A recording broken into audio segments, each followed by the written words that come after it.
fonction. On est des catégories C sur des postes B, donc payés au rabais.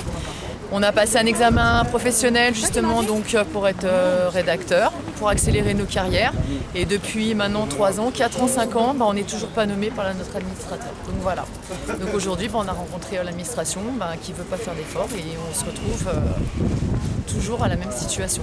Donc on espère qu'on continuera la lutte et puis jusqu'à qu'on soit nommé sur nos postes. Et là, on est en faisant fonction. Le représentant du préfet vous a reçu, qu'est-ce qu'il vous a dit exactement? Comme quoi finalement il allait, que politiquement ils nous comprennent, qu'ils trouvent ça très injuste effectivement que les catégories C fassent soit les fausses fonctions et puis ils allaient mettre tout de leur côté pour essayer de nommer on va dire un minimum d'agents. Voilà. Aujourd'hui, 13 février, il y a eu un rassemblement organisé en faveur des lauréats d'examen pro, mais plus largement des lauréats de concours, qui sont des agents qui ont fait l'effort de passer un examen professionnel ou un concours et qui attendent toujours d'être nommés dans les collectivités territoriales.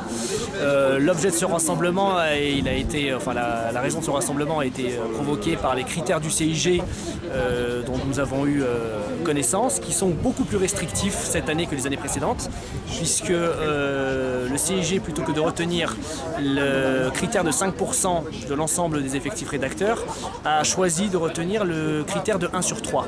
Quand on sait le nombre de rédacteurs qui sont recrutés, rédacteurs titulaires qui sont recrutés dans les collectivités territoriales, on sait qu'aujourd'hui pour le Conseil général, ça ne représentera même pas 13 nominations, ce qui est à notre sens une régression, notamment par rapport à la mobilisation que nous avons depuis mai 2013. Voilà, donc aujourd'hui nous avons rencontré l'administration qui entend bien nos revendications, qui les comprend, mais qui nous fait part de ses limites, puisque tant que ce décret n'évoluera pas, nous n'aurons pas forcément d'évolution par rapport au nombre de nominations.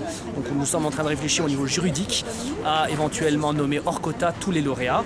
Donc c'est une piste que nous allons étudier avec notre service juridique et c'est probablement une des directions et une des pistes qui sera envisagée. Voilà.